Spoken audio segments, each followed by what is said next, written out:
कहते हैं मौत इंसान को एक बार डराती है, लेकिन कुछ जगहें ऐसी होती हैं जहां मरे हुए लोग हर रात वापस लौटते हैं।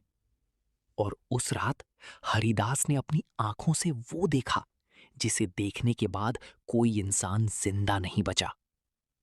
तेज हवा की आवाज, सूखे पेड़ों की चरमराहट और दूर जंगल के बीचों बीच एक पुराना कब्रिस्तान जहां रात होते ही कोई जाने की हिम्मत नहीं करता था। लेकिन हरिदास हर रात उसी रास्ते से गुजरता था। उसे गांव वालों की बातों पर कभी भरोसा नहीं था। उसे लगता था भूत प्रेत सिर्फ डरपोक लोगों के बहाने होते हैं। मगर उसे क्या पता था, उस रात कब्रिस्तान उसके लौटने का इंतजार कर रहा था। हरिदास पास के गांव में लकड़ियां बेचने का काम करता था। दिन भर जंगल में लकड़ियां काटता और रात होने से पहले गांव लौट आता। लेकिन उस दिन बारिश की वजह से उसे देर हो गई। आसमान में काले बादल गरज रहे थे। जंगल का रास्ता कीचड़ से भर चुका था। हरिदास अपने कंधे पर कुल्हाड़ी टांगे तेजी से चल रहा था। तभी उसे दूर से घंटियों जैसी आवाज सुनाई दी। टन टन टन। हरिदास रुक गया। उसने आसपास देखा, लेकिन जंगल में कोई नहीं था। उसने खुद से कहा, शायद हवा की आवाज होगी, और वो फिर आगे बढ़ गया। लेकिन जैसे जैसे वो कब्रिस्तान के करीब पहुंच रहा था, आवाज और साफ होती जा रही थी। टन टन टन। अब हरिदास के कदम धीमे पड़ चुके थे। पहली बार उसके दिल में हल्का डर पैदा हुआ। कुछ ही देर में हरिदास उस पुराने कब्रिस्तान के सामने खड़ा था। टूटी हुई कब्रें, झुके हुए पत्थर और चारों तरफ फैली सफेद धुंध। ऐसा लग रहा था जैसे पूरा कब्रिस्तान सांस ले रहा हो।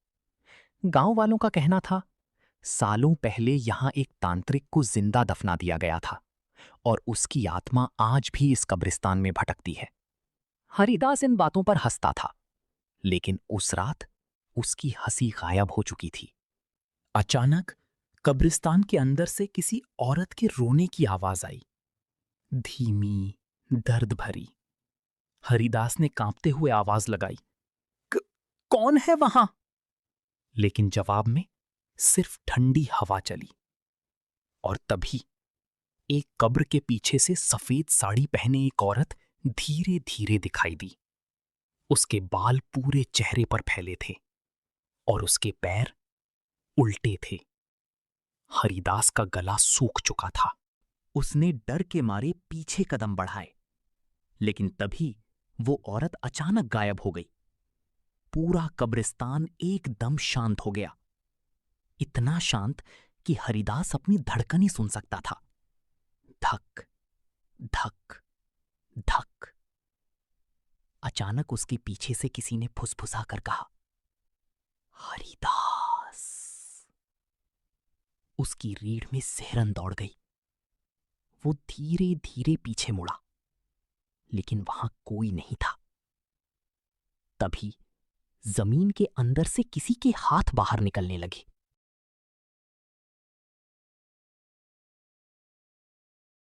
एक, दो, फिर दर्जनों हाथ। सड़ी हुई उंगलियां मिट्टी फाड़कर बाहर आ रही थीं। हरिदास डर के मारे भागने लगा, लेकिन जंगल का रास्ता गायब हो चुका था। चारों तरफ सिर्फ कब्रें थीं और हर कब्र पर लिखा था, यहां अगला शिकार सोएगा। हरिदास भागते भागते एक बड़ी टूटी हुई कब्र के सामने पहुंचा। उस कब्र पर लिखा था, तांत्रिक कालीनाथ। अचानक बिजली चमकी और उसी पल कब्र अपने आप खुलने लगी। मिट्टी धीरे धीरे हटने लगी। अंदर से एक काली परछाई उठी।